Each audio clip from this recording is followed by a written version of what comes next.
Everybody asking how we doing, say we good. Don't need no one to tell me how to live just like they would. It ain't their business, but they in it, I don't know why. Revolved around my life after I found another.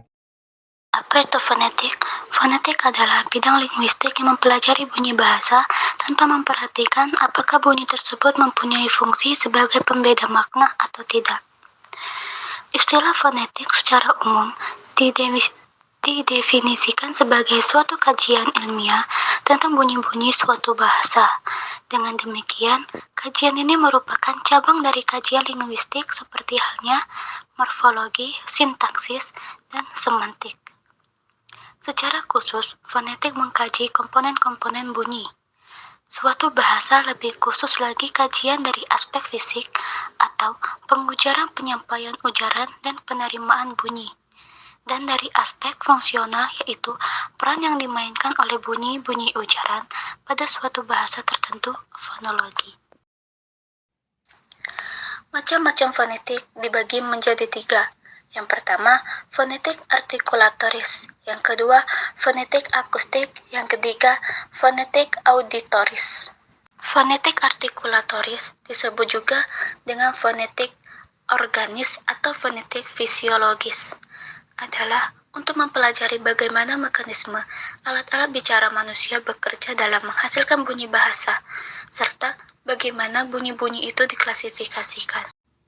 Pengertian fonetik artikulatoris adalah cabang fonetik deskriptif yang menganalisis mekanisme cara menghasilkan bunyi-bunyi bahasa pada manusia, mulai dari kajian tentang anatomi, sistem organ bicara, seperti lidah, langit-langit, dan gigi pada saat menghasilkan bunyi ujaran.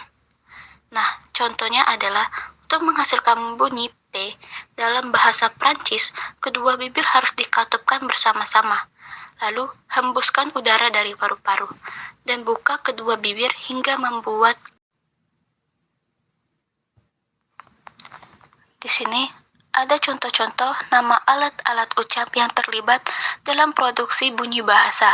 Sebagai berikut, yang pertama adalah paru-paru, yang kedua ada batang tenggorokan, yang ketiga ada pangkal tenggorokan, yang keempat pita suara, yang kelima krikoid, keenam ada tirotoid, yang ketujuh aritenoid. Yang kedua ada fonetik akustik, mempelajari bunyi bahasa sebagai peristiwa fisis, suara yang biasa terdengar oleh gendang telinga atau fenomena alam bunyi-bunyi diselidiki frekuensi getarannya, amplitudonya, intensitasnya, dan timbrenya.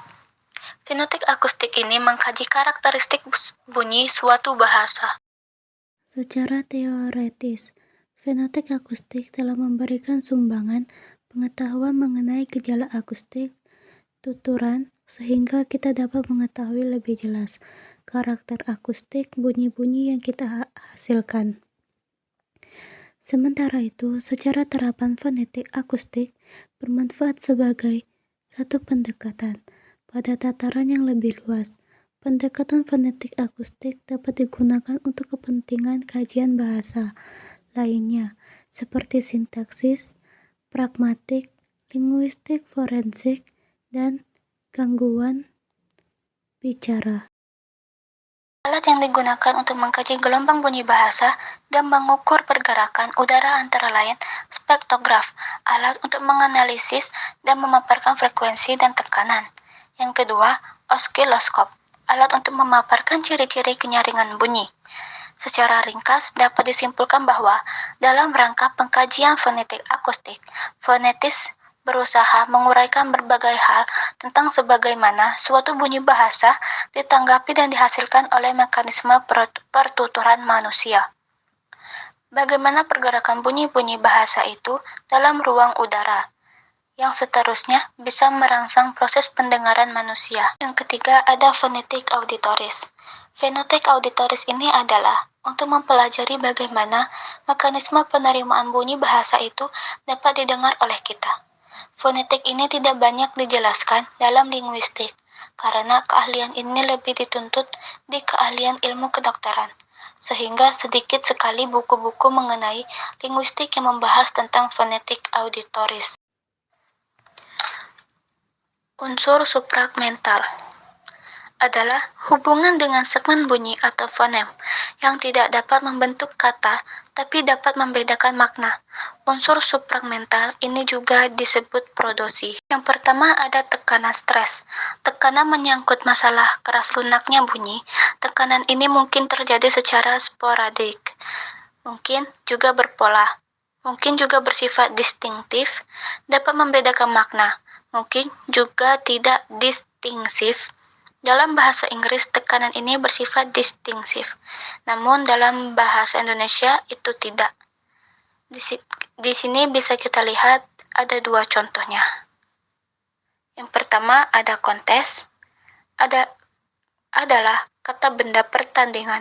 Yang kedua ada kontes, kantes adalah kata kerja bertanding. Yang kedua ada nada atau pitch. Nada adalah tinggi rendahnya suatu bunyi. Nada ini dalam bahasa-bahasa tertentu bisa bersifat fonemis maupun morfemis. Dalam bahasa-bahasa bernada atau bahasa tonal seperti bahasa Thai atau Vietnam, nada ini bersifat morfemis sehingga dapat membedakan makna. Dalam bahasa tonal terdapat 5 macam nada, yaitu yang pertama ada nada naik atau meninggi. Yang kedua, nada datar. Yang ketiga, nada turun atau merendah. Yang keempat, ada nada turun naik atau merendah lalu menaik. Yang terakhir, ada nada naik turun, meninggi lalu merendah. Yang ketiga, jeda atau persendian. Jeda atau persendian adalah hentian bunyi dalam arus ujar. Disebut jeda karena adanya hentian itu. Dan disebut persendian karena di tempat perhentian itulah terjadi persambungan antara segmen yang satu dengan segmen lain. Biasanya dibedakan adanya sendi dalam dan sendi luar. Ada 2 macam sendi. A. Sendi dalam menunjukkan batas antara satu silabel dengan silabel lainnya. Biasanya diberikan tanda tambah. Yang B. Sendi luar menunjukkan batas yang lebih besar dari segmen silabel. Biasanya dibedakan seperti jeda antar kata, jeda antar frase, jeda antar kalimat dalam wacana. Yang keempat ada silabel. Silabel atau suku kata adalah satuan ritmis terkecil dalam suatu arus ujaran atau runtutan bunyi ujaran. Bunyi yang paling banyak menggunakan ruang resonansi adalah bunyi vokal. Karena itu yang dapat disebut bunyi silabis atau puncak silabis adalah bunyi vokal. Contoh dari silabel adalah kata dan yang terdiri dari bunyi D, A, dan N. Bunyi D dan N merupakan bunyi konsonan, sedangkan bunyi A merupakan bunyi vokal yang berarti bunyi A puncak silabis. Bunyi vokal memang mungkin menjadi puncak silabis atau puncak penyaringan dalam sebuah silabel. Namun, dalam satuan ritmis tertentu, sebuah konsonan mempunyai kemungkinan untuk menjadi puncak silabis. Nah, di sini ada berbagai macam contoh-contoh dari bunyi vokal. Bisa kita lihat sendiri.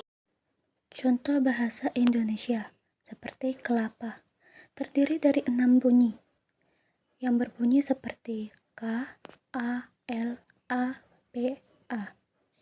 3 buah silabel K, A, L, A, P, A. Namun, kelapa sering dilafalkan dengan sebutan kelapa, sehingga silabel pertama hanya berupa satu konsonan yaitu K.